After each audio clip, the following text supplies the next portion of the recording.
This is You've Already Been Hacked, recorded on 12 June 2026.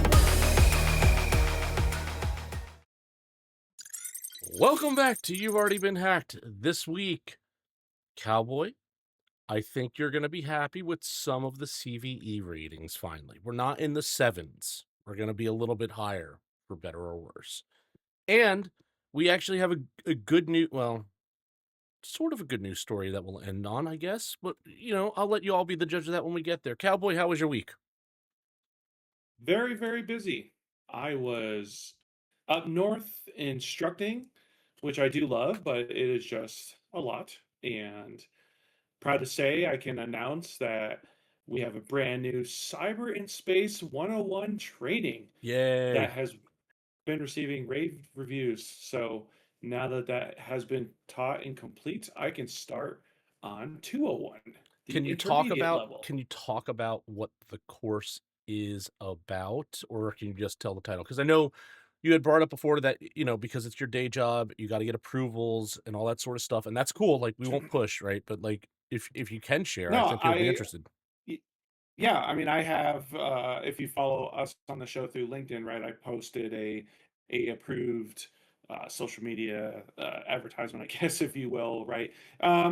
It is basically a 2-day course which focuses on the link and on orbit segment. That's purely the cyber piece, the cyber protocols and the link, the cyber protocols on orbit, how they're affected via exploits, how they're affected via space weather, right? And all those kind of things, and helps people get a baseline around it's not just PFM, pure freaking magic, right? When it leaves the ground station, goes up, does a thing, comes back, and I'm like, it works, it's on my terminal. There's more to it. So um, it's been really, really well received. That's so good. Speaking of space, did you know we have a trillionaire on the planet as of today? I read it is not me, just so you know. No, it is definitely not you. It's It's Elon Musk because of the SpaceX IPO. Um, he on paper is now worth north of $1 trillion, the first one. So, really hitting comic book territory levels of Tony Stark levels of wealth. Mhm. So, Yeah, I tried to buy one share of that today and was unable they to. they were 4 times overcommitted on what the IPO had available. That's how many. Yeah. They were 4 times overcommitted on the number of shares available. That's crazy.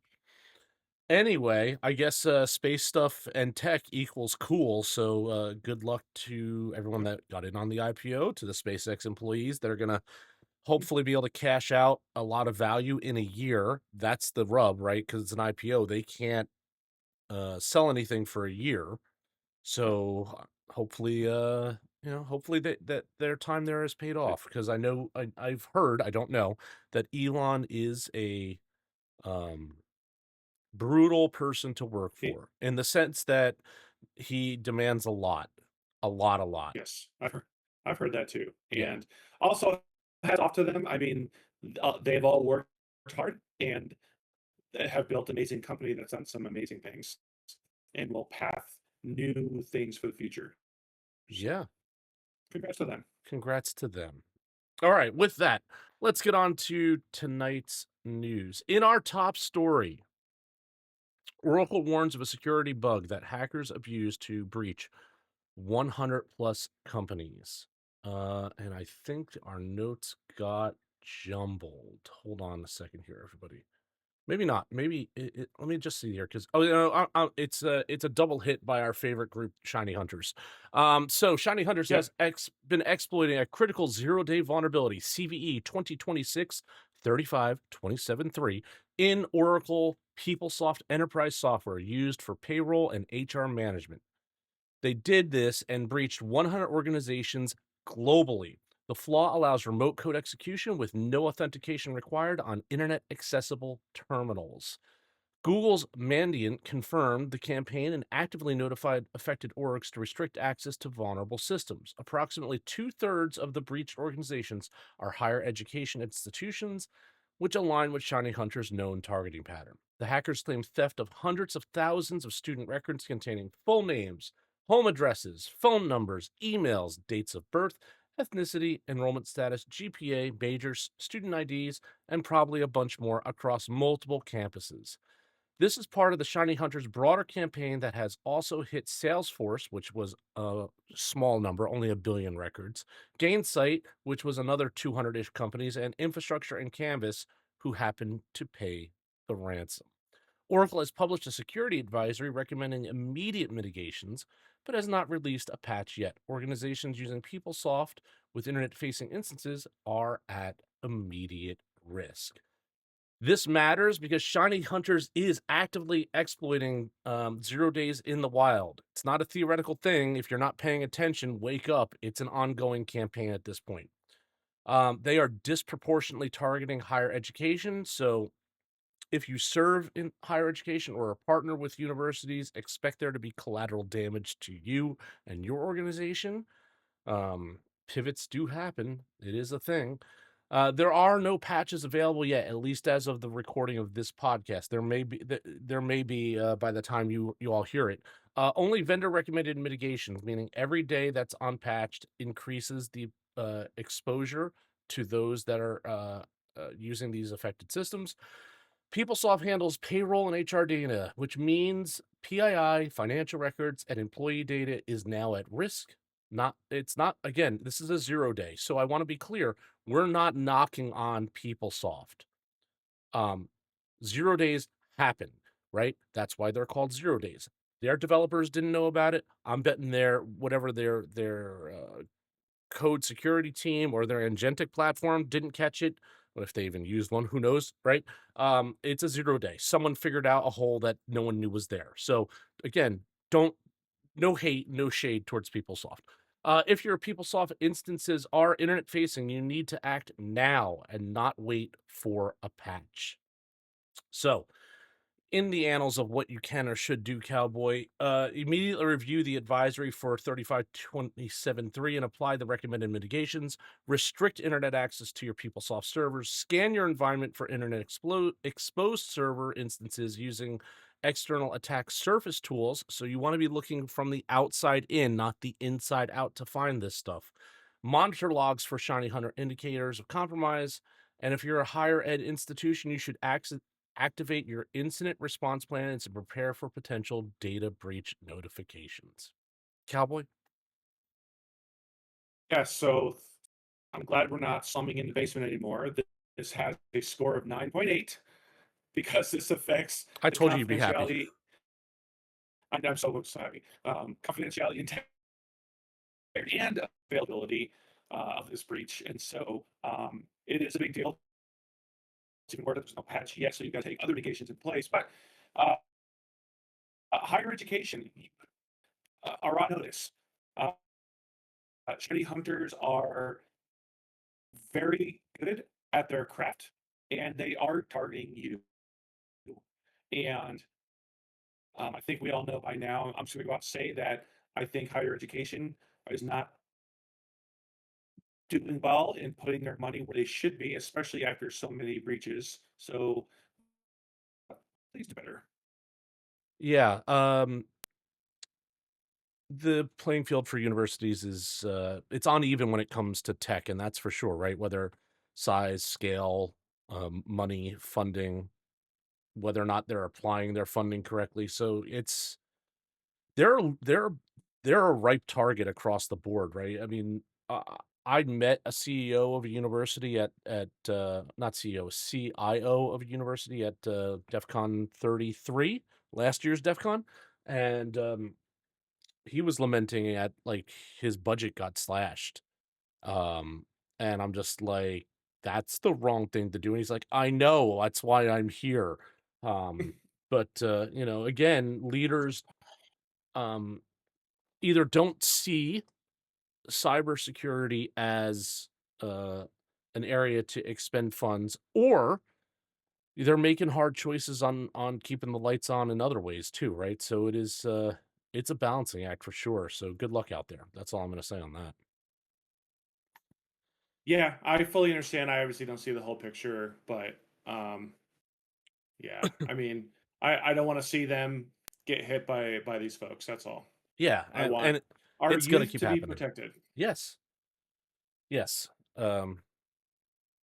Cowboy and I are available for, I wouldn't say consultation, but if you have questions, put them in the show notes, Oh, put them down below, and or reach out to us on LinkedIn, and maybe we can hit up a conversation.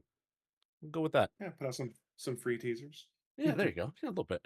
Okay, in our next story, Maine breach portal abused to publish fake data breach disclosures. Oh, this sounds fun. In a recent incident, fraudulent data breach disclosures were submitted to Maine's official breach portal, resulting in fake notifications being publicly posted. One such example is a false claim by VR chat and multiplayer social virtual reality, a multiplayer social virtual reality platform. That's a lot of words. That over 2.4 million users' personal data was exposed due to a hacking incident. The fake notification included detailed information about the breach and suggested steps for affected individuals to take. However, both VR Chat's head of community and CEO confirmed that the company did not submit this notice and that the employee mentioned does not exist. The main office of the Attorney General acknowledged the issue and stated that they would remove the false notification. This incident highlights the potential risks associated with misinformation campaigns targeting breach disclosure databases. Organizations should be cautious when receiving and processing such notifications to avoid spreading false information. Oh man, this matters because state breach portals are trusted government resources. Fake notifications can cause panic, confusion, and wasted incident response efforts across the community. Anyone receiving a breach notification from an official portal should now verify it through independent sources before acting on it, which is now going to cost more resources. And attackers weaponizing public disclosure systems show they are targeting information integrity, not just data theft. This creates noise that could mask real data breach reports. Cowboy? Interesting. Don't see a lot of this going on, and I was trying to think through, what would be the goal here. You hit one. When you continue to pollute the environment with noise, right? It's easier for an attacker to hide. 100%. I also wonder if it wasn't a sort of phishing attempt to kind of gauge what the initial response action would be to help them understand what might happen should a real breach take place. So, uh, a little twist on a misinformation campaign, not one that we often see, I don't think. And No, this is it's I can't interesting. recall. Well, misinformation campaigns are a dime a dozen, right? They happen all the time, but Yeah. this is novel. I haven't seen this before. I won't say novel as in like it's never happened. I don't know. I didn't do enough background research to confirm that, but I can't remember one that went after a breach portal that then put out false information. So that to me is interesting because not only is it noise, right? It really is an erosion of confidence in systems that are in place to help. So now, right, can I trust those notifications that come in from official government uh, institutions and addresses, right?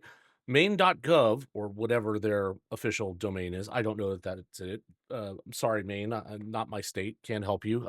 If you live in Maine and you're hearing this, put it in the comments and correct us. But like, for example, if it's Maine.gov, if it's coming from an at Maine.gov email, I would assume that to be cool, like legit. Now I can't. And does that mean that should I trust Texas or DC or whomever? Now that erosion of constant confidence is there, and that's on the government side. Let alone, unfortunate for VR chat, they're Mhm. it's like first to publish. They issued their statement saying no, this didn't happen. This is absolute BS. Doesn't matter. Your users may know that a quote breach occurred. They may not know that you actually confirmed that it was false. So now there's confidence that's lost in your platform. Sometimes the mission of even the simplest hack is merely to erode trust. Yeah. That is a very, very good point. Yes. 100%. So I just got a notification that my virtual horse is in my front yard. Your virtual horse. Oh.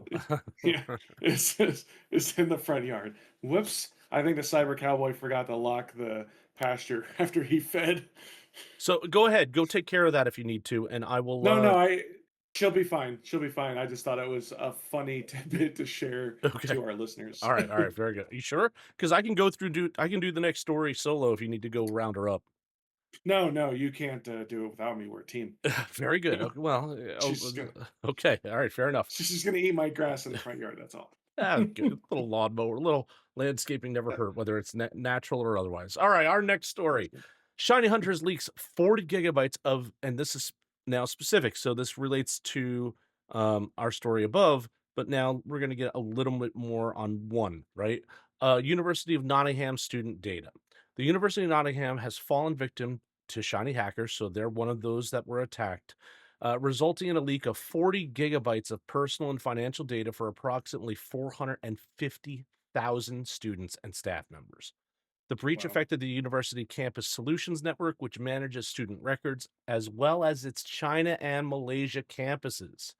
Upon detection on June 9th, the university took immediate action by taking the affected systems offline to contain the impact. Good job, Nottingham. Um, an investigation has been launched in collaboration with Action Fraud and the Information Commissioner's Office.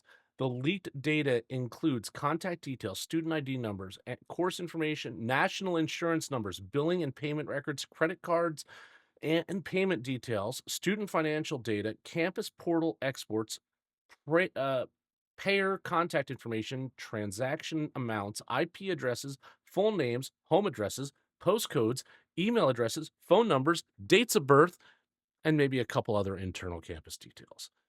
Is Oof. that all? That's all. I'm surprised blood type wasn't in there. The university has set up a dedicated support line for students to address inquiries and provide updates. Organizations should prioritize cybersecurity measures such as implementing robust data protection strategies and conducting regular security audits to prevent similar incidents from occurring in the future. This is a massive breach for one organization, 450,000 affected records. And we're just covering this one. Now, I like this one not because of the impact. Like the impact is atrocious and it's horrible. But they did exactly what they had to from an incident response sort of thing. They took them offline. They've set up an ability to communicate with their population on the issue. They're doing their investigation. They're working with appropriate authorities. Like I can't ask them to do more after getting hit in the face like this. They're doing it right. Um, Once again, this is part of Shiny Hunter's campaign, and it's exploiting that PeopleSoft 0 day, which is was our top story. And the data included national insurance numbers and payment details. So this goes beyond contact info to financial identity theft in the UK and EU regulatory context. So this is a big deal.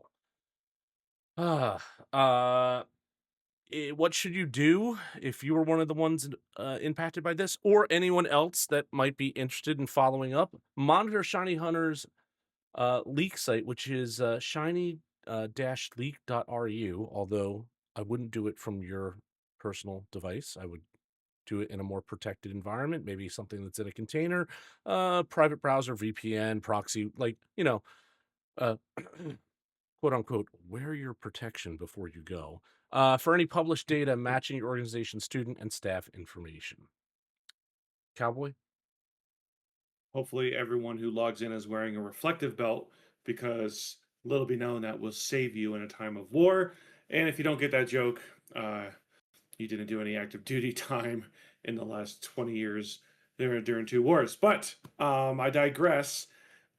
Terrible timing for the University of Nottingham, if that's the pronounced British pronunciation of That is that. the worst But British accent I have they ever heard.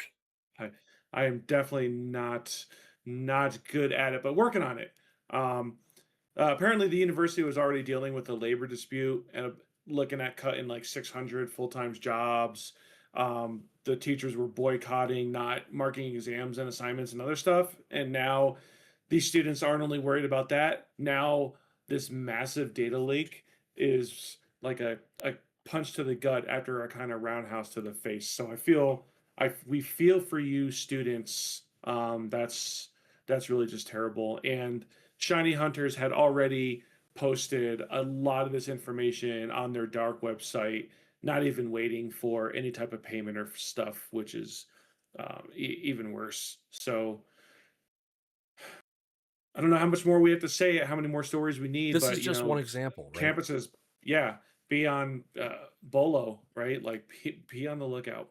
It's just crazy. And it, nearly 500,000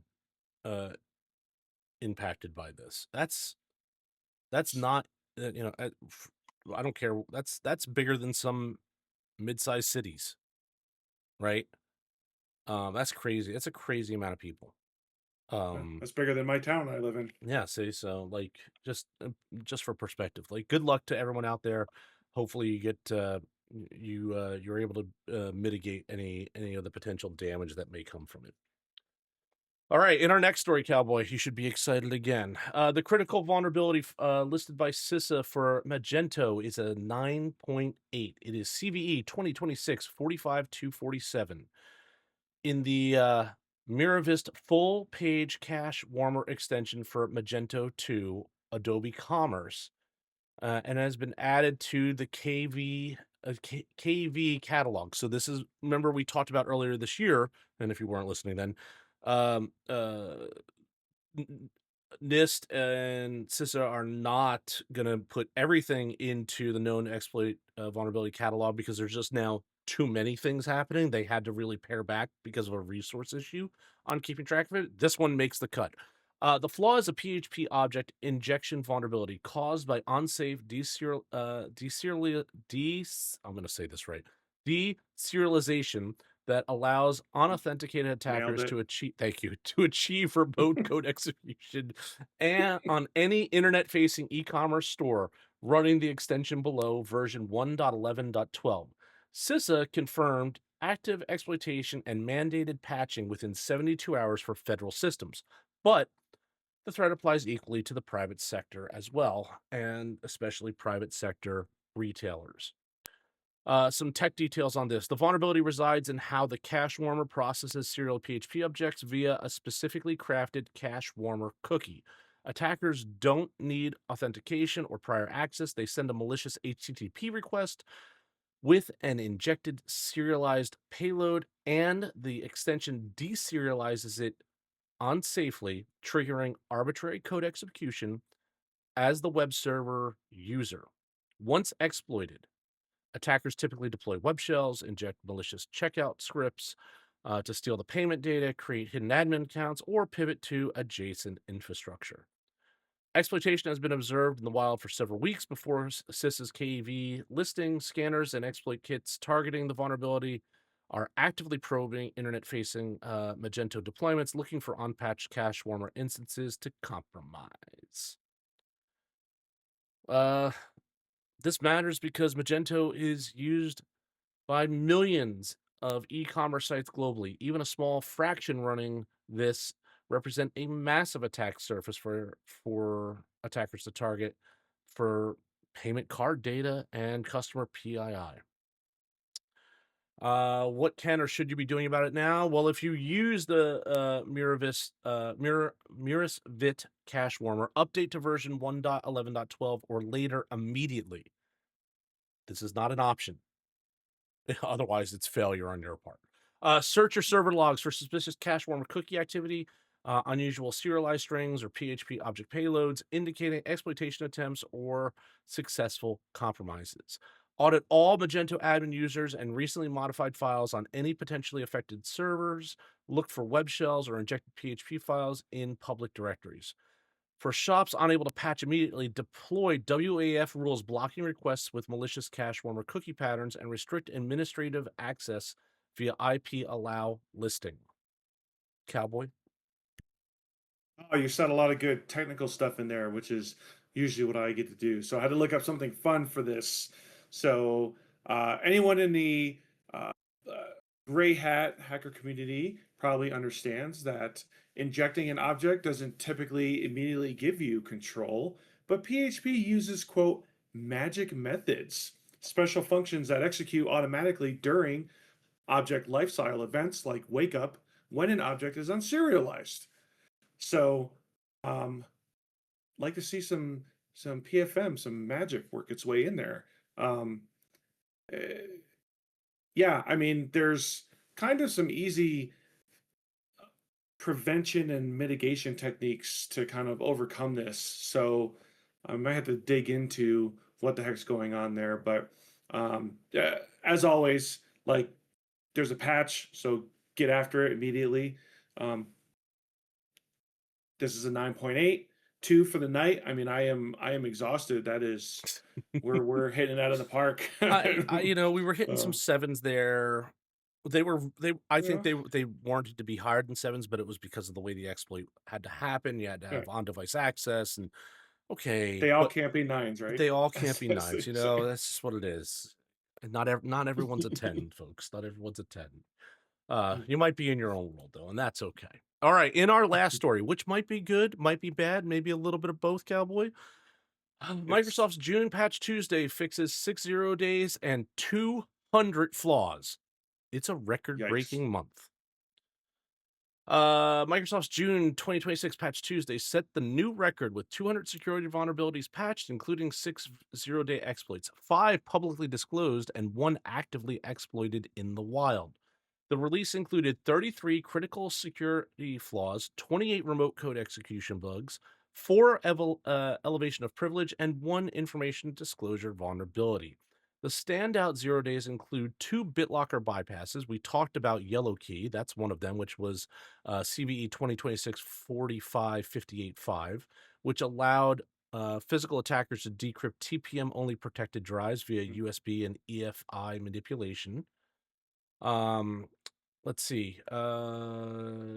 There was Blitzkrieg, not Blitzkrieg. That's a historical reference, but Blitzkrieg, which was CVE 2026 5057. That's 50507, which provides another physical decryption path. Microsoft's fix for Blitzkrieg can trigger a WinRE error that requires manual remediation.